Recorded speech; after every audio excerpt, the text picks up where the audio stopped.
हे दोस्तों नमस्कार। एक बार फिर से स्वागत है आपके अपने यूट्यूब चैनल दियो जीके ट्रिक्स में। तो दोस्तों हम यहाँ पर डेली की तरह यहाँ पर मॉडल पेपर सॉल्व करने वाले हैं, जो कि ये टाइम आपका फिक्स है, 3 बजे क्लास आपकी होती है। साथ ही में उत्कर्ष प्रकाशन का जो मॉडल पेपर है और आपके रुक्मिणी प्रकाशन का भी मॉडल पेपर है और कई प्रकार के प्रकाशन के जितने भी आपके कह सकते हैं मॉडल पेपर है, हमने अपने चैनल पर सॉल्व कराया है। तो आप लोग प्लेलिस्ट के माध्यम से आप देख सकते हैं, ठीक है। और डेली का डेली आप लोग यहाँ पर क्लास देखिएगा, ठीक है ना। मतलब यहाँ पर डेली का डेली देखेंगे तो हर एक चीज़ आपका रिवीजन में रहेगा, ठीक है। चलिए स्टार्ट करते हैं। सभी को जय हिंद, सभी को जय हिंद। आवाज़ मिल पा रही है सभी को? क्लियर है? क्लियर है? स्टार्ट किया जाए। देखो हम थोड़ा सा फास्ट ही सॉल्व कराते हैं, याद रखिएगा, ठीक है। तो आप लोगों को भी थोड़ा फास्ट होना पड़ेगा। चलिए यहाँ पर स्टार्ट करते हैं। गद्यांश दिया गया है, देखिए गद्यांश है। इस गद्यांश को आप जब पढ़ेंगे तो आसानी से इसके जितने भी क्वेश्चन हैं वो आप लोग सॉल्व कर पाएंगे, ठीक है ना। मतलब 1 से 2 मिनट जो आपका है इसमें से आप लोग सॉल्व कर पाएंगे, ठीक है। चलिए क्वेश्चन नंबर 3 बताइएगा। समझौता करना निम्नलिखित में से किस मुहावरे का अर्थ आपका दिया गया है? चलिए समझौता करना, तो यहाँ पर दिया है मुंह की खाना, ये तो आपका होगा नहीं। कान भरना ये भी नहीं होगा। पीठ ठोंकना ये भी नहीं होगा। लेकिन ऑप्शन बी वाला इसका राइट हो जाएगा। खाई पाटना ये आपका आंसर है, राइट हो जाएगा। खाई पाटना, खाई मतलब समझते हो ना, जैसे खेत होते हैं, खेत में होती मेड़ होती तो पतली होती है, लेकिन खाई जो होती है वो ज़्यादा बड़ी होती है, ठीक है ना। मतलब कह सकते हैं जैसे कोई बम्बा है तो उसके किनारे है ना, तो मतलब खाई थोड़ा ऊंचाई वाली होती है। तो इसमें क्या हो गया? समझौता हो गया। मतलब ऑप्शन आपका बी हो जाएगा, खाई पाटना। आगे बढ़ते हैं। क्वेश्चन दिया गया है पुरस्कार में कौन सी संधि है? पुरस्कार में कौन सी संधि है? चलिए यहाँ पर जवाब दीजिएगा। चलिए देखिए, स्वर संधि, व्यंजन संधि, विसर्ग संधि, इनमें से कोई नहीं। लगभग सभी का जवाब यहाँ पर देख सकते हैं आ चुका है। सी नंबर है विसर्ग संधि। अब इसमें से हमने बताया था कि अगर आपका ये आधा सा दिया हो या इस प्रकार से आधा सा दिया गया हो, है ना, इन सबको या इस प्रकार से आपका सा दिया गया हो, इनका कन्वर्ट करके विसर्ग आपका बन जाता है। अर्थात बनेगा क्या बनेगा? तो आपका पूरा हो जाएगा। पूरा क्या बन जाएगा भाई? यहाँ पर पूरा धन आपका कार हो जाएगा, पूरा धनकार। तो इस प्रकार से आपका बनेगा।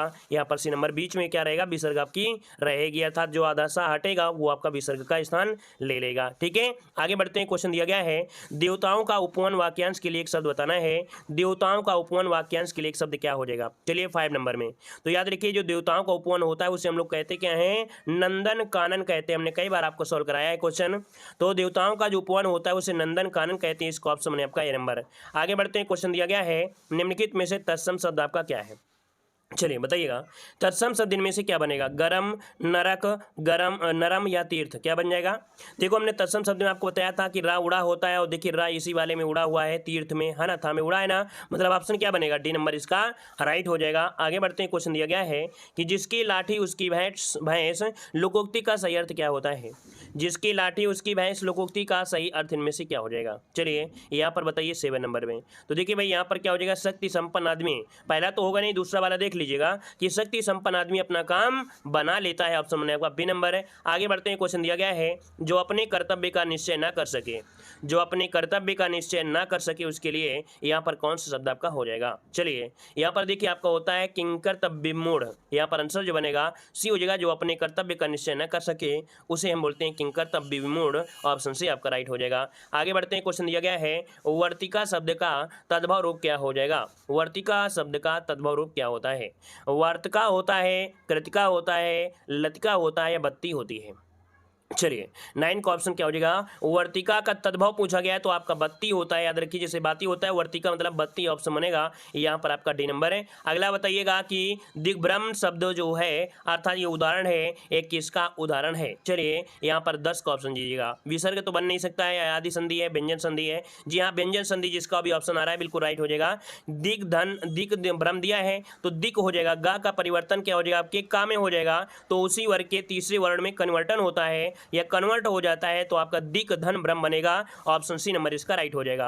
अगला है छक्के छुड़ाना मुहावरे का अर्थ बताइएगा। छक्के छुड़ाना मुहावरे का सही अर्थ बताइए। पराजित कर देना, छक्का लगाना, ताली बजाना या हार जाना, क्या बनेगा? चलिए छक्के छुड़ाना मतलब होता है पराजित कर देना। ऑप्शन क्या बनेगा? ए नंबर इसका राइट हो जाएगा, पराजित कर देना। नेक्स्ट क्वेश्चन दिया गया है विकल्पों में से पुल्लिंग शब्द का चयन करें। इनमें से पुल्लिंग शब्द आपका कौन सा है? तेजस्वी, तपस्विनी, हंसनी या परोपकारिणी? यहाँ पर 12 का ऑप्शन दीजिएगा। चलिए तेजस्वी पुरुष बोलते हैं ना कि तेजस्वी, तपस्विनी, यहाँ पर ये नंबर बताइएगा। याद रखिए तेजस्वी इसका आंसर आपका ये नंबर राइट हो जाएगा। अगला क्वेश्चन दिया गया है खंडन का विलोम शब्द क्या है? खंडन का विलोम शब्द इनमें से क्या होता है? चलिए खंडन का विलोम शब्द इनमें से क्या होता है? चलिए जल्दी जवाब दीजिए, इसका आंसर इनमें से राइट क्या हो जाएगा? तो देखिए भाई यहाँ पर खंडन का विलोम होता है मंडन होता है, क्या होता है, मंडन होता है। तो यहाँ पर जो ऑप्शन बनेगा वो आपका डी नंबर राइट हो जाएगा। ऐसे इसके देखा जाए तो कई प्रकार के आपके बन जाते हैं, इसके विलोम हो जाते हैं, ठीक है। मंडन भी होगा, संग्राकर हो गया, अभितम अभितम हो जाता है, ठीक है। तो यहाँ पर आंसर जो आपका बनेगा आपका डी नंबर हो जाएगा। नेक्स्ट क्वेश्चन दिया है कहानी शब्द का बहुवचन बनाइए। चलिए बताइए, कहानी का अगर आपको बहुवचन बताना है तो क्या आप लोग बताएंगे। यहाँ पर आंसर 14 नंबर में, तो 14 का ऑप्शन भी हो जाएगा कहानियां हो जाएगा, क्या हो जाएगा, कहानियां, जो कि ऑप्शन बने आपका बी नंबर है। आगे बढ़ते हैं, क्वेश्चन दिया गया है शुद्ध वर्तनी बताना है सुषमा। सुषमा किस प्रकार से लिखेंगे। चलिए भाई, जिनका नाम है सुषमा उनसे गलती नहीं होना चाहिए, और जिनको नहीं आता है तो उनको तो गलती होना ही नहीं चाहिए। मतलब यहाँ पर जिसका नाम नहीं है उसको भी गलती नहीं होना चाहिए, बहुत बार आप पढ़े हैं। चलिए, सुषमा किस प्रकार से लिखेंगे। यहाँ पर आपका जवाब हो जाएगा ए नंबर, सुषमा इस प्रकार से हो जाएगा, अर्थात जिसका ऑप्शन बनेगा आपका ए नंबर राइट हो जाएगा। आगे बढ़ते हैं, क्वेश्चन दिया गया है कि मैंने घर जाना था वाक्य में अशुद्ध अंश इनमें से क्या है। मैंने घर जाना था, यहाँ पर बताइए 16 नंबर में क्या बन सकता है। मुझे घर जाना था, यहाँ पर देखिए मैंने शब्द आपका प्रयोग, जो सर्वनाम है वो आपकी अशुद्धि है सर्वनाम की, ऑप्शन नंबर आपका गलत हो जाएगा। आगे बढ़ते हैं, क्वेश्चन दिया गया है अधोलिखित शब्दों में से किस शब्द में तत्पुरुष समास आपका दिया गया है। चलिए, अधोलिखित शब्दों में से किस शब्द में तत्पुरुष समास है। मुनिवर है, सुसंगत है, पराधीन है और आपका दत्तचित्त दिया गया है। तत्पुरुष समास पूछा गया और आप जल्दी से जवाब दीजिए क्या हो जाएगा। चलिए, यहाँ पर देखिए सुसंगत, मुनिवर, चलिए पराधीन और दत्तचित्त। यहाँ पर देखिए जो आपका दिया गया है आपका आंसर पराधीन, जो आपका दिया है यहाँ पर आंसर आपका हो जाएगा सी नंबर राइट हो जाएगा। यहाँ पर आपका तत्पुरुष समास आपका राइट हो जाएगा, ठीक है ना। आगे बढ़ते हैं, क्वेश्चन दिया गया है अनिर्वाचनीय शब्द का शुद्ध वर्तनी। अनिर्वाचनीय शब्द का शुद्ध वर्तनी यहाँ पर 18 नंबर में क्या बन सकता है। देखिए अनिर्वाचनीय मतलब ऑप्शन यहाँ पर देखिए अनिर्वाचनीय ए नंबर, देखिए यहाँ पर जो आंसर है 18 का ऑप्शन ए नंबर जो आपका है ये आपका राइट हो जाएगा, नोट कर लीजिएगा ए नंबर बनेगा। अगला क्वेश्चन दिया गया है कौशिक का अनेकार्थी शब्द आपका नहीं है। साथियों यहाँ पर नहीं शब्द का प्रयोग दिया गया है, तो देखो कौशिक कहा जाता है, नेवला को कौशिक कहते हैं, सपेरा को कौशिक कहते हैं, विश्वामित्र को, लेकिन यहाँ पर शिव को नहीं कहा जाता है, याद रखिए। तो इसका ऑप्शन जो बनेगा वो आपका बी हो जाएगा, आपका शिव का नहीं होगा, कौशिक। अगला क्वेश्चन दिया है परमानंद में कौन सा समास है। परम है जो आनंद, परम है जो आनंद, तो है जो शब्द देखो हमने बताया था है जो शब्द भी मिल जाता है, के समान मिलता है, रूपी मिलता है ना, महाशब्द मिलता है, इनमें से हमेशा क्या होता है कर्मधारय समास होता है। ऑप्शन सी नंबर इसका राइट हो जाएगा। आगे बढ़ते हैं, क्वेश्चन दिया निम्नलिखित में से अशुद्ध वर्तनी वाले शब्द का चयन कीजिएगा। चलिए यहाँ पर 21 का ऑप्शन राइट क्या हो जाएगा 21 नंबर में। तो देखिए यहाँ पर दिया गया है सोचनीय, भास्कर, ज्योत्सना और आपका वार्डमय। चलिए यहाँ पर 21 का ऑप्शन में से राइट क्या बनेगा। देखिए भाई यहाँ पर दिया गया है सोचनीय, ये तो सही दिया है, ज्योत्सना भी सही दिया है, वार्डमय भी सही दिया है, भास्कर दिया गया है। ये भास्कर जो आपका है वो गलत दिया है। तो देखो भास्कर जब आप लिखते हैं तो क्या करते हैं दिशा लगा देते हैं भास्कर करके, है ना, मतलब इसका इस वाले सा का प्रयोग किया जाता है, तो इस कारण से बी वाला आपका गलत दिया गया है। आगे बढ़ते हैं, क्वेश्चन दिया गया है निम्नलिखित वाक्यों में से भविष्यत काल आपको पहचानना है, भविष्यत काल इनमें से कौन सा हो जाएगा। गाय घास चरती है, मोहन मुंबई गया था, मैं कल घूमने जाऊंगी, माँ बच्चों को पढ़ा रही है। तो भाई बताइए 22 नंबर में क्या ऑप्शन बन सकता है। तो भविष्यत काल की पहचान होती है गा है गी है ना, मतलब आप लोग समझ सकते हैं ऑप्शन क्या जाएगा यहाँ पर सी नंबर है। आगे बढ़ते हैं, क्वेश्चन दिया है दुर्गा का पर्यायवाची शब्द इनमें से क्या है। दुर्गा का पर्यायवाची बताना है, दुर्गा का पर्यायवाची 23 नंबर में। चलिए भारती मत लगाइएगा। यहाँ पर देखो दुर्गा पूछा गया है वो सरस्वती का, यहाँ पर देखिए धात्री जो आपका आंसर है दुर्गा का पर्यायवाची होता है धात्री, जो कि आपका 23 को ऑप्शन में आपका सी नंबर। अगला क्वेश्चन दिया गया है निम्नलिखित में से खर का पर्यायवाची शब्द आपका नहीं है। चलिए खर का पर्यायवाची नहीं है, देखो खर किसे कहते हैं। खर यहाँ पर देखो कहते हैं गधा को भी कहते हैं, तिनका को भी कहते हैं, तेज को कहते हैं, लेकिन दुष्ट को नहीं कहते हैं। याद रखिए खल होता तो हम दुष्ट करते, लेकिन यहाँ पर खर दिया गया है तो इसका मतलब ऑप्शन ए नंबर हो जाएगा, दुष्ट का पर्याय नहीं है, गधा का होता है, याद रखिएगा। अगला है अपादान कारक उत्तम पुरुष बहुवचन रूप क्या होगा। देखो अपादान कारक है, उत्तम पुरुष भी है, आपका बहुवचन भी है, मतलब अलग होने की भावना यहाँ पर दी रही होगी। यहाँ पर दिया गया है मुझसे, हमसे, हमसे, यहाँ पर देखो उत्तम पुरुष का है, अपादान भी है और आपका बहुवचन, यहाँ पर आंसर जो बनेगा आपका बी नंबर हो जाएगा। अगर आपने टॉपिक नहीं देखा है तो ये टॉपिक को जरूर देखिएगा, ठीक है। यहाँ पर आगे बढ़ते हैं, क्वेश्चन आपसे अगला पूछा गया है किस वंश से संबंधित थे, बुद्ध किस वंश से संबंधित थे, ज्ञात्रज्ञ से, मौर्य से, शाक्य से या कुरु से। 51 का ऑप्शन देना है, यहाँ पर आपका सी नंबर शाक्य कुल से क्या हो जाएगा, शाक्य कुल से हो जाएगा। केलोरा में गुफा एवं शिलाकोत्स मंदिर किसका प्रतिनिधित्व करते हैं, ये भी क्वेश्चन आपके पीटी एग्जाम में पूछा गया था। केलोरा की जो गुफाएं हैं वो आपके कहां पर है, आपसे पूछा गया था औरंगाबाद में, है ना। तो यहाँ पर आपसे पूछा गया है 52 नंबर में, तो ऑप्शन आपका हो जाएगा हिंदू, बौद्ध और जैनों का, ये कह सकते हैं तीनों धर्मों का ही प्रतिनिधित्व करता है। ऑप्शन क्या हो जाएगा यहाँ पर आपका डी नंबर राइट हो जाएगा, ठीक है ना। आगे बढ़ते हैं, क्वेश्चन आपसे अगला पूछा गया है, यहाँ पर है तालीकोटा की प्रसिद्ध लड़ाई कब हुई थी। तालीकोटा की प्रसिद्ध लड़ाई कब हुई थी, यहाँ पर 53 नंबर का आपको जवाब देना है। तो यहाँ पर आपको याद है कि जो आपका विजयनगर साम्राज्य था, क्या जो विजयनगर साम्राज्य था यहीं से उसका अंत हो जाता है आपके 1565 में ही। तालीकोटा का युद्ध या इसे राक्षसी तांगड़ी, क्या या इसे राक्षसी तांगड़ी युद्ध के नाम से भी जानते हैं, और विजयनगर साम्राज्य का पतन इसी युद्ध से हो जाता है। तो ऑप्शन क्या हो जाएगा ए नंबर राइट हो जाएगा। आगे बढ़ते हैं, क्वेश्चन दिया गया है किस गवर्नर ने भारत में पहली बार सिविल सेवाएं शुरू की थी। चलिए 54 का जवाब दीजिएगा, और ये क्वेश्चन आपका बहुत ही मोस्ट इंपॉर्टेंट है, ये आपका एग्जाम में पूछा जा सकता है, याद रखिएगा, क्योंकि आपके ग्रामीण परिवेश में, यहाँ पर ग्रामीण परिवेश में ये टॉपिक ही आपका है ग्राम पंचायत, जिसमें से आपके यहाँ पर सिविल सेवाएं या कह सकते हैं ऐसे क्वेश्चन आपको मिलेंगे। तो चलिए आपका जवाब हो जाएगा 54 नंबर में कौन सा बनेगा, लॉर्ड कॉर्नवालिस, बिल्कुल सही है। यहाँ पर आपका लॉर्ड कॉर्नवालिस 54 का ऑप्शन आपका बनेगा। यहाँ पर ये नंबर हो जाएगा कि लॉर्ड कॉर्नवालिस भारत में सिविल सेवा का जन्मदाता था, और इस सेवा में 1853, याद रखिए कि 1853 में खुली प्रतियोगिता का परीक्षा भी होने लगी थी। 1853 के समय जो परीक्षाएं स्टार्ट हुई थी खुली प्रतियोगिता, ये समय लॉर्ड डलहौजी थे, है ना। चलिए आगे बढ़ते हैं, क्वेश्चन आपसे अगला पूछा गया है कि Bharat world press freedom index 2020 में कौन सा स्थान पर आपका रहा है। ये 55 नंबर आपसे 2020 के बारे में पूछ लिया गया है 2020 में। तो 2020 में ये आपका था 142वें नंबर में, ठीक है, 142वें नंबर में था ये 2020 में। आगे बढ़ते हैं, क्वेश्चन आपसे अगला पूछा गया है कि व्लादिमीर पुतिन कब तक रूस के राष्ट्रपति पद पर रहेंगे। तो चलिए बताइएगा व्लादिमीर पुतिन कब तक रूस के राष्ट्रपति पद पर रहेंगे। एक करंट अफेयर का क्वेश्चन आपसे हमने बताया था कि लगातार यही क्वेश्चन आपको बार बार देखने को मिलेगा। तो 56 का ऑप्शन में से क्या बन जाएगा, 56 का ऑप्शन आपका जवाब हो जाएगा सी नंबर, ये 2036 तक, कब 2036 पर, यहाँ पर ऑप्शन आपका सी हो जाएगा। आगे बढ़ते क्वेश्चन दिया गया है मंडल आयोग रिपोर्ट किससे संबंधित है। मंडल आयोग रिपोर्ट किससे संबंधित है, अन्य पिछड़े वर्गों से, अनुसूचित जनजातियों से, अल्पसंख्यकों से या अनुसूचित जातियों से। यहाँ पर आपका जवाब जो बनेगा वो आपका सही जवाब इनमें से क्या हो जाएगा। चलिए 57 की अगर हम बात करते हैं तो आपका जवाब इनमें से 57 का हो जाएगा ए नंबर, अन्य पिछड़े वर्गों से, ऑप्शन ए हो जाएगा। नेक्स्ट क्वेश्चन दिया गया है कि भारत सरकार की संसदीय प्रणाली कहां से ग्रहण की गई है। भारत सरकार में संसदीय प्रणाली कहां से ग्रहण की गई है, 58 का ऑप्शन में से क्या बन जाएगा। चलिए 58 नंबर आपके ब्रिटेन के संविधान से या ब्रिटिश संविधान से, ऑप्शन आपका सी नंबर राइट हो जाएगा। आगे बढ़ते क्वेश्चन दिया गया है कि भारतीय राष्ट्रीय कांग्रेस के पहले अधिवेशन में कितने प्रतिनिधियों ने भाग लिया था। यहाँ पर बताइएगा कि जो कांग्रेस का पहला अधिवेशन हुआ था उसमें कितने प्रतिनिधियों ने भाग लिया था। यहाँ पर आपका 59 का ऑप्शन क्या हो जाएगा, 59 का ऑप्शन आपका डी हो जाएगा। यहाँ पर 72 प्रतिनिधि थे, यहाँ पर ऑप्शन आपका डी नंबर राइट हो जाएगा। नेक्स्ट क्वेश्चन दिया है कि तरल अवस्था में पाई जाने वाली अधातु कौन सी है।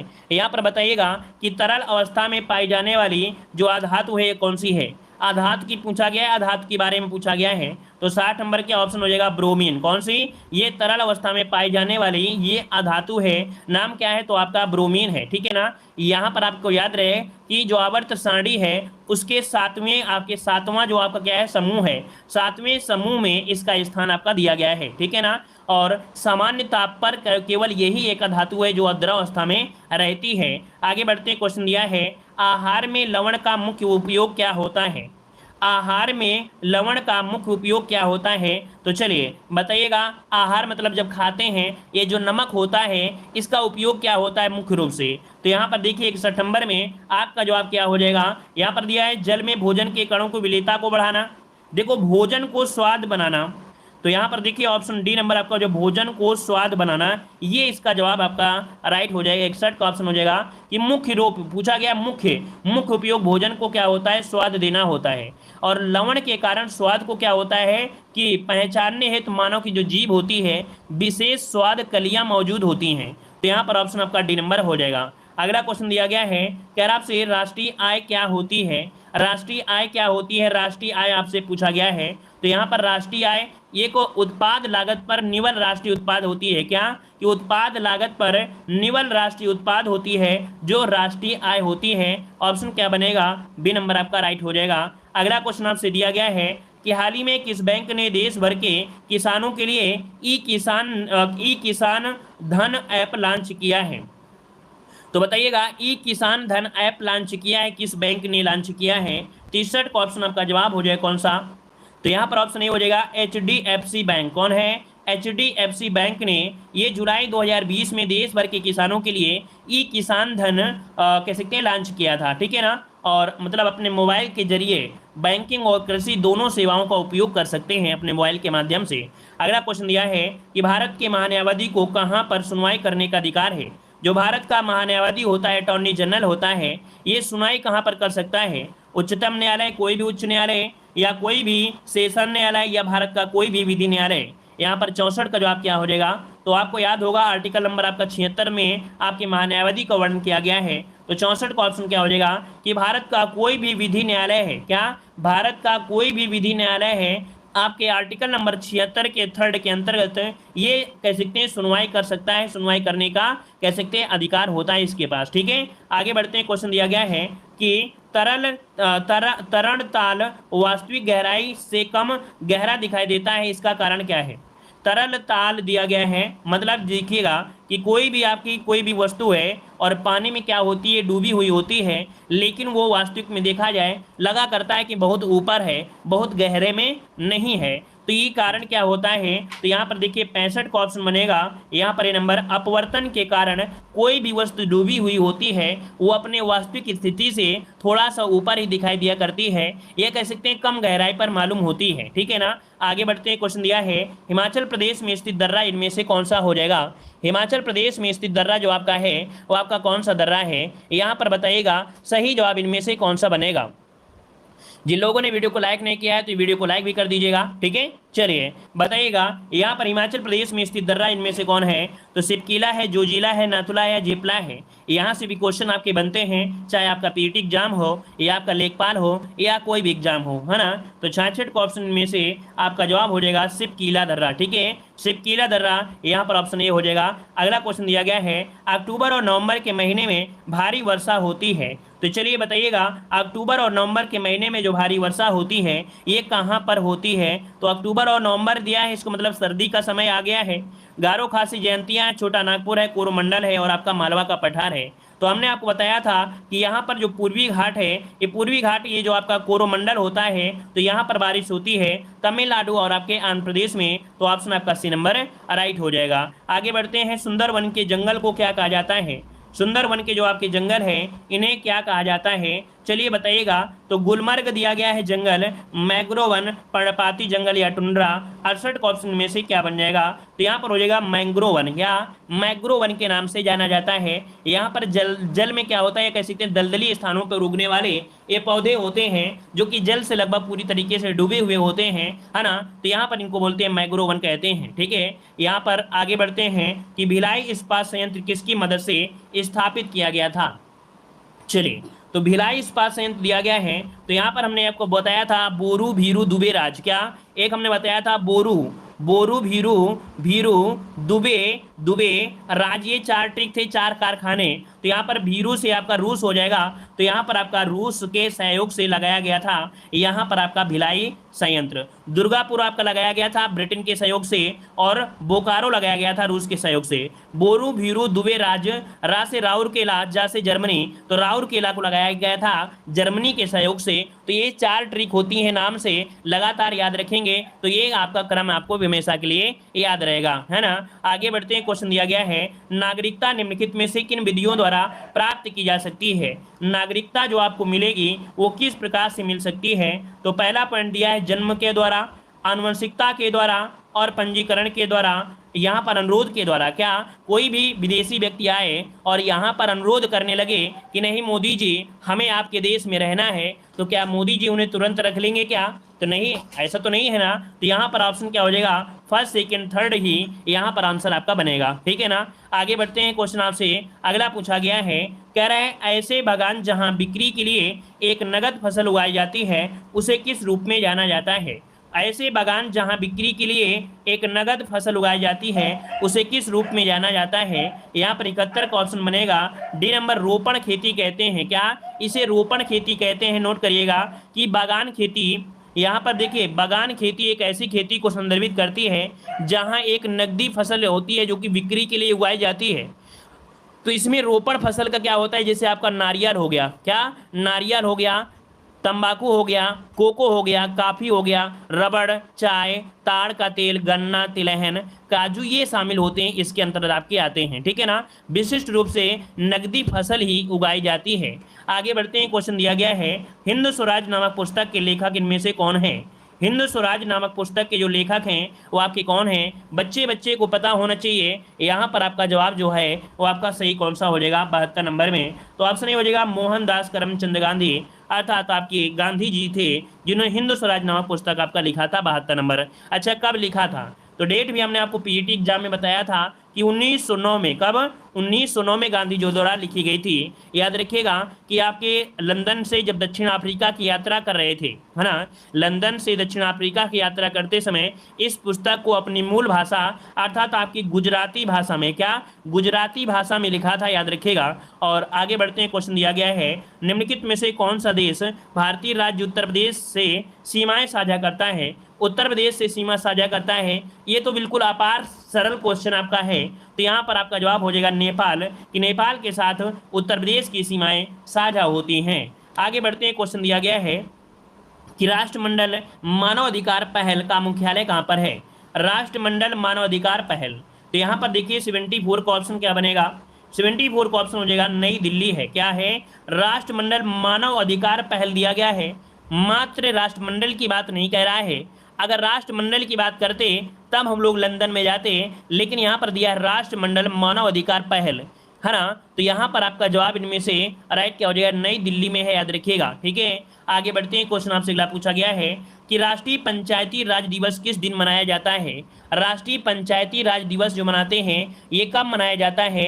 यहाँ पर क्वेश्चन को जवाब देना है और सही जवाब इनमें से राइट क्या हो जाएगा? तो आपका जवाब इनमें से आ रहा है 75 नंबर में। 75 का ऑप्शन हो जाएगा डी, 24 अप्रैल को। कब भाई? तो आपकी 24 अप्रैल को मनाया जाता है आपका पंचायती राज दिवस। ऑप्शन आपका डी नंबर राइट हो जाएगा, है ना। अच्छा, यहाँ पर आपको याद है कि 1992 में ये पारित हुआ था। कब? 24 अप्रैल 1993 से ये लागू हो गया था। ठीक है, 24 अप्रैल 1993 से ये लागू हुआ था। लेकिन यहाँ पर जो आपका पंचायती राज दिवस मनाना शुरू हुआ था ये कब से? तो हमने पिछली क्लास में बताया था कि 2010 से। कब? 2010 से ये मनाया जा रहा है पंचायती राज दिवस। क्लियर है इतना पॉइंट? चलिए आगे बढ़ते हैं, क्वेश्चन आपसे अगला पूछा गया है ग्रामीण समाज विकास जानकारी से। क्वेश्चन यहाँ पर आपके आ चुके हैं। तो चलिए यहाँ पर देखते हैं कि हाल ही में उत्तर प्रदेश सरकार ने किसान विकास प्राधिकरणों में से कौन सा वेतनमान लागू करने के प्रस्ताव को मंजूरी दे दिया है?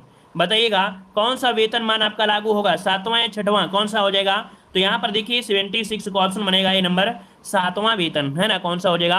7वां वेतन आपका जवाब राइट हो जाएगा। ठीक है ना। और आगे बढ़ते हैं, क्वेश्चन दिया गया है उत्तर प्रदेश में महिला एवं बाल विकास विभाग की स्थापना कब की गई थी? उत्तर प्रदेश में महिला एवं बाल विकास विभाग की स्थापना कब की गई थी? 77 का ऑप्शन क्या हो जाएगा? तो आपके 1989 को। कब? 1989 को इसकी स्थापना की गई थी, यहाँ पर नोट कर लीजिएगा। ठीक है ना। और यहाँ पर आगे बढ़ते हैं, क्वेश्चन दिया गया है समेकित बाल विकास परियोजना उत्तर प्रदेश में कब से प्रारंभ की गई थी? यहाँ पर बताइएगा कि समेकित बाल विकास परियोजना उत्तर प्रदेश में कब से प्रारंभ की गई? 78 का ऑप्शन क्या हो जाएगा? यहाँ पर आपका 1975 आपका जवाब हो जाएगा। क्या? 1975 से यहाँ पर ये आपकी चलाई जा रही है, जो कि केंद्र की सहायता से, केंद्र सरकार की सहायता से 3 खंडों में प्रारंभ की गई थी। ठीक है, आगे बढ़ते हैं, क्वेश्चन दिया है उत्तर प्रदेश की प्रमुख वाणिज्यिक फसल इनमें से कौन सी है? तो याद रखिएगा कि ग्रामीण परिवेश में जितना योगदान ग्रामीण परिवेश अर्थात लेखपाल में जितना योगदान ग्रामीण परिवेश का है उससे कहीं अधिक आपके यूपी जीके का योगदान होगा आपकी उत्तर प्रदेश लेखपाल के लिए। तो आप लोग उत्तर प्रदेश लेखपाल का भी अच्छी तरीके से अध्ययन करिएगा। ठीक है, चलिए आगे बढ़ते हैं। क्वेश्चन दिया गया है प्रमुख व्यावसायिक फसल दिया गया है, तो ऑप्शन बी हो जाएगा गन्ना। क्या है? तो गन्ना इसका ऑप्शन आपका 79 का हो जाएगा, यहाँ पर आपका बी नंबर। अगला दिया गया है कि एक ग्राम पंचायत में ग्राम के वार्डों से चुने हुए कितने सदस्य होते हैं जिन्हें पंच कहा जाता है? 80 का ऑप्शन दीजिएगा। तो देखिएगा यहाँ पर आपका जवाब सही क्या हो जाएगा। चलिए यहाँ पर देखिए ऑप्शन क्या हो जाएगा। तो चलिए यहाँ पर जवाब हो जाएगा 7 से लेके यहाँ पर आपका 17। वैसे आपने पढ़ा है 7 से लेके 15, क्या लगभग आपने 7 से 15 लगभग आपने पढ़ा है।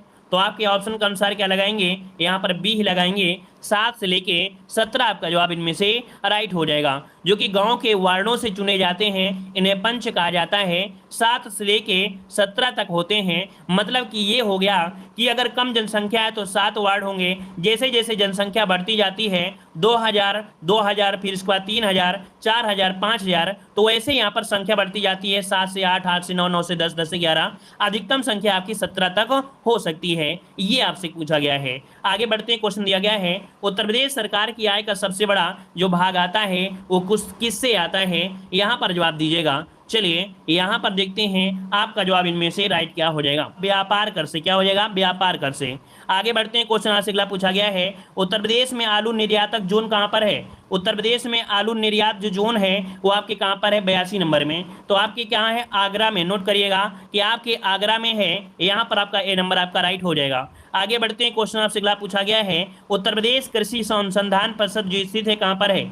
उत्तर प्रदेश कृषि अनुसंधान परिषद जो आपका है ये कहाँ पर है, याद रखिएगा। तो आपके लखनऊ में है। कहाँ पर है, लखनऊ, जो कि आपने हमेशा पढ़ा है, ठीक है ना। अगला क्वेश्चन दिया गया है कि केंद्रीय औद्योगिक औषधि सुगंधित पौधों का अनुसंधान, हमने बताया था वनस्पति अनुसंधान हो, सुगंधित अनुसंधान हो, ये आपके कहाँ मिलता है, तो आपके लखनऊ में ही। तो ऑप्शन आपका डी हो जाएगा। नेक्स्ट क्वेश्चन दिया है उत्तर प्रदेश में एक वर्ष में न्यूनतम कितनी ग्राम सभा की बैठक अर्थात मीटिंग होनी आवश्यक है। तो यहाँ पर देखिए ऑप्शन क्या हो जाएगा, डी नंबर आपका हो जाएगा। यहाँ पर पूछा गया न्यूनतम और अधिकतम कितनी भी हो सकती हैं, याद रखिए। जैसी ही जरूरत पड़ेगी इनको बुलाया जा सकता है। वैसे न्यूनतम कितनी होती हैं, आपकी 2 बार होती है, याद रखिएगा। आगे बढ़ते क्वेश्चन दिया गया है कि एक व्यक्ति के लिए पंचायत का सदस्य बनने के लिए न्यूनतम आयु जो होती है वो कितनी होती है, 86 नंबर में। तो ऑप्शन क्या बनेगा, ए नंबर हो जाएगा, 21 वर्ष हो जाएगा। आगे बढ़ते हैं, क्वेश्चन दिया गया है कि भारत के राज्यों में उत्तर प्रदेश किस उत्पाद का सबसे बड़ा उत्पादक नहीं है। अब यहाँ पर आपका नहीं शब्द आपको दिया गया है, तो यहाँ पर आया फूलों का, गेहूं का, आलू का और गन्ने का। तो ऑप्शन क्या बनेगा, 87 का ऑप्शन हो जाएगा। फूलों का यहाँ पर आपका प्रथम उत्पादक कह सकते हैं कि सबसे बड़ा उत्पादक इनमें से नहीं है, ठीक है ना। आगे बढ़ते क्वेश्चन दिया गया है मध्याह्न भोजन कार्यक्रम के अंतर्गत विद्यालय स्तर पर बच्चों के न्यून भार की प्रतिशत का आकलन किस आवृत्ति पर किया जाना चाहिए। तो चलिए अर्धवार्षिक, त्रैमासिक, वार्षिक या मासिक। यहाँ पर 88 का जवाब इनमें से राइट क्या हो जाएगा, 88 का। तो यहाँ पर आपका जवाब इनमें से क्या हो जाएगा। चलिए मध्याह्न विद्या स्तर बच्चों के न्यून भार की प्रतिशतता पूछा गया है, तो आपका जवाब इनमें से क्या हो जाएगा। चलिए त्रैमासिक, वार्षिक या मासिक, यहाँ पर आपका जवाब हो जाएगा नंबर अर्धवार्षिक हो जाएगा, ठीक है। अर्धवार्षिक आपका जवाब इनमें से राइट हो जाएगा, ठीक है। चलिए आगे बढ़ते हैं, क्वेश्चन आपसे अगला पूछा गया है, कह रहा है MGNRGA अर्थात पूछा गया मनरेगा। क्या दिया गया है, मनरेगा। तो मनरेगा की अगर हम बात करते हैं, मनरेगा की बात करते हैं तो इसमें पूछा है केंद्र और राज्य के जो बीच जो पैसे का होता है कि कितना % वो आपके देते हैं केंद्र सरकार, कितना देती है राज्य सरकार। तो यहाँ पर मनरेगा के अंतर्गत आपका जवाब इनमें से क्या हो जाएगा, 89 नंबर में। तो 89 नंबर का ऑप्शन आपका बनेगा। यहाँ पर आपका जवाब आ रहा है 89 नंबर में। चलिए 89 नंबर का ऑप्शन डी, 75 और 25। क्या 75 25 मतलब केंद्र सरकार का हिस्सा 75% और राज्य सरकार कितना हो जाएगा, यहाँ पर आपका 25%। ये इसका जवाब इनमें से राइट हो जाएगा, ठीक है। आगे बढ़ते हैं, क्वेश्चन दिया गया है उत्तर प्रदेश राज्य पर्यटन विकास निगम लिमिटेड की स्थापना जो की गई थी ये कब की गई थी। चलिए जवाब दीजिएगा। उत्तर प्रदेश राज्य पर्यटन विकास निगम की लिमिटेड की स्थापना जो हुई ये कब हुई थी, 90 का ऑप्शन हो जाएगा 1974 में। क्या हो जाएगा, 1974, ऑप्शन ए आपका जवाब बिल्कुल से राइट हो जाएगा। क्लियर है इतना, ठीक है ना। और अगर आपसे पूछे कि ये स्थित कहाँ पर है, ये आपका हेडक्वार्टर आपके कहाँ पर है, लखनऊ में है। कहाँ पर है, तो आपके लखनऊ में है, नोट कर लीजिएगा, ठीक है ना। और इसका उद्देश्य क्या है कि पर्यटन को बढ़ावा देना, पर्यटन के हेतु आवास है ना, जलपान गृहों का और जो सुविधाएं हैं, मनोरंजन के स्थल हैं, इनका विकास करना, इनके विकास के बारे में यहाँ पर कह सकते हैं सुनवाई करना। ठीक है, मतलब उनके विकास के प्रचार के लिए है। आगे बढ़ते हैं, क्वेश्चन दिया गया है यहाँ पर है कि हाल ही में उत्तर प्रदेश सरकार ने राज्य में उत्तर प्रदेश विशेष सुरक्षा बल UPSSF के गठन को मंजूरी दी है। तो UPSSF का गठन किस अर्धसैनिक बल की तर्ज पर किया जाएगा? तो यहाँ पर 91 का ऑप्शन क्या हो जाएगा? यहाँ पर ऑप्शन ये हो जाएगा केंद्रीय औद्योगिक सुरक्षा बल, अर्थात आपका जवाब हो जाएगा CISF। ठीक है ना, इनके आधार पर अर्थात इसके तर्ज पर आपका किया जाएगा। ठीक है, और इनका जो काम होगा वो क्या होगा कि इनका मुख्य रूप से प्रयोग किया जाएगा, अर्थात कैसे मुख्य रूप से, जैसे मेट्रो है, एयरपोर्ट है, औद्योगिक इकाई है, बैंक है, वित्तीय संस्थान है, ऐतिहासिक धार्मिक संस्थान है, जिला अदालत में है, इन पर इनका प्रयोग किया जाएगा इन लोगों का। ठीक है, आगे बढ़ते हैं, क्वेश्चन आपसे अगला पूछा गया है कि लखनऊ योजना किसके विकास से संबंधित है? लखनऊ योजना किसके विकास से संबंधित है? 92 का जवाब देना है। तो यहाँ पर ऑप्शन क्या हो जाएगा? सड़कों के विकास से संबंधित है, याद रखिएगा। ठीक है ना, याद रखिएगा, सड़कों के विकास से संबंधित है, याद रखिएगा। आगे बढ़ते हैं, क्वेश्चन दिया गया है उत्तर प्रदेश भारत में निम्नलिखित में से किस फसल का सर्वप्रमुख उत्पादक है? तो ये बताइएगा, सबसे ज्यादा उत्पादक उत्तर प्रदेश जो करता है वो किस चीज की करता है? तो 93 का ऑप्शन आपका डी हो जाएगा, गेहूं का उत्पादन करता है, ऑप्शन आपका डी हो जाएगा। अगला क्वेश्चन दिया गया है कि एक खाद्य श्रृंखला में प्राथमिक उपभोक्ता और द्वितीय उपभोक्ता में क्या अंतर होता है? तो आपने यहाँ पर पढ़ा होगा पर्यावरण में आपको पढ़ाया गया होगा खाद्य श्रृंखला, और खाद्य श्रृंखला में प्राथमिक उपभोक्ता और द्वितीय उपभोक्ता ये क्या होते हैं, इनमें क्या अंतर होता है, इसके बारे में पूछा गया है। तो चलिए आपका 94 का जवाब देना है। आपका जवाब क्या हो जाएगा? तो देखिए, प्राथमिक उपभोक्ता पौधे और अन्य उपभोक्ताओं को खाते हैं, द्वितीय उपभोक्ता पौधे अपघटित पदार्थ खाते हैं, तो भाई इसको तो खाते नहीं हैं। तो यहाँ पर देखिए ऑप्शन कौन सा, प्राथमिक उपभोक्ता पौधे और अपघटित पदार्थ खाते हैं, द्वितीय उपभोक्ता पौधे और अन्य उपभोक्ताओं को खाते हैं। यहाँ पर देखिए ऑप्शन जो आपका सी वाला, देखिए सी वाले पर फोकस कीजिएगा, आंसर आपका यहाँ पर सी हो जाएगा। यहाँ पर देखिए कि प्राथमिक उपभोक्ता पौधे और अपघटित पदार्थ खाते हैं, और जो द्वितीय उपभोक्ता होते हैं वो पौधों और अन्य उपभोक्ताओं को खाते हैं। तो यहाँ पर जवाब हो जाएगा 94 का ऑप्शन आपका सी नंबर राइट हो जाएगा, सी नंबर आपका बनेगा। ठीक है ना। अच्छा, यहाँ पर जो मतलब कह सकते हैं कि द्वितीय उपभोक्ता जो होते हैं वो प्राथमिक उपभोक्ताओं को खा जाते हैं, जिन्हें मांसाहारी कहते हैं, है ना। जो प्राथमिक उपभोक्ता होते हैं वो शाकाहारी होते हैं, और द्वितीय उपभोक्ता होते हैं मांसाहारी होते हैं। तो द्वितीय वाले क्या करते हैं, वो शाकाहारी को खा जाते हैं। ठीक है, चलिए आगे बढ़ते हैं। क्वेश्चन दिया गया है, कह रहा है एक बिस्वा का एक बीघा से अनुपात क्या है? एक बिस्वा का एक बीघा से जो अनुपात है वो आपका क्या बनेगा? 95 का ऑप्शन दीजिएगा। तो यहाँ पर देखिए, उत्तर भारत में भूमि मापन का एक सामान्य पैमाना यही है, जो कि आपको याद है कि यहाँ पर आपका 20 अगर यहाँ पर आपके खंड किए जाएं, 20 खंड किए जाएं, इन 20 खंड में आपका एक भाग होगा जो आपका बिस्वा कहलाएगा। तो 1/20 आपका इसका जब बनेगा, तो ऑप्शन 1 बिस्वा आपका जवाब इनमें से राइट हो जाएगा। क्लियर हो गया है, डी नंबर इसका राइट हो जाएगा कि यहाँ पर 1 बिस्वा आपका होता है। याद रखिए, 1 बिस्वा का एक बीघा से अनुपात क्या बनेगा? तो 95 का ऑप्शन आपका बनेगा यहाँ पर आपका डी नंबर। अगला है, 1 एकड़ कितने वर्ग गज के बराबर होता है? 1 एकड़ कितने वर्ग गज के बराबर होता है? डेली के क्लास लेते रहेंगे तो याद रखिएगा, सफलता हम दिलाकर ही मानेंगे। यहाँ पर देखिए 96 की अगर बात करते हैं तो आपका जवाब क्या हो जाएगा? यहाँ पर ए नंबर 24 48। ठीक है, यहाँ पर यहाँ पर 48 और आपका 40। 1 एकड़ कितने वर्ग गज के होता है? तो 48 40 ऑप्शन आपका ए नंबर है राइट हो जाएगा। उत्तर प्रदेश में परमाणु ऊर्जा केंद्र स्थापित है। उत्तर प्रदेश में परमाणु ऊर्जा केंद्र स्थापित है, ये बताइए कहाँ पर है आपका है? यहाँ पर 97 का ऑप्शन क्या बनेगा? यहाँ पर आपका सी नंबर हो जाएगा, नरौरा में है। कहाँ पर है? आपके नरौरा में है। अगला क्वेश्चन दिया गया है, उत्तर प्रदेश का कौन सा विभाग मानव संसाधन विकास मंत्रालय का विभाग नहीं है? यहाँ पर बताइएगा कि मानव संसाधन विकास मंत्रालय का यहाँ पर विभाग नहीं है। तो 98 का ऑप्शन बनेगा बी, तकनीकी विकास विभाग। तकनीकी विकास विभाग इसके अंतर्गत आपका नहीं है, और सभी कुछ इसमें से आ जाते हैं। आगे बढ़ते हैं। क्वेश्चन दिया गया है कि हाल ही में मध्य प्रदेश के राज्यपाल लालजी टंडन का देहांत हो गया, वह किस राज्य से संबंधित थे? तो चलिए, लालजी टंडन जो आपके थे ये कहाँ से संबंधित थे बताइएगा? जो कि मध्य प्रदेश के राज्यपाल थे, अब इनका निधन हो गया है, ये कहाँ से संबंधित है? 99 नंबर में। ये उत्तर प्रदेश के हैं, याद रखिएगा कि आपके उत्तर प्रदेश से थे, ठीक है, उत्तर प्रदेश थे, उत्तर प्रदेश के आपके थे लालजी टंडन, ठीक है ना। एक चौक गांव पड़ता है, चौक गांव, यहां से आपके संबंधित है, ठीक है। आगे बढ़ते हैं, क्वेश्चन दिया गया है, निम्न में से कौन सी केंद्र सरकार की योजना नहीं है, कौन सी केंद्र सरकार की योजना नहीं है, यहां पर जवाब दीजिएगा।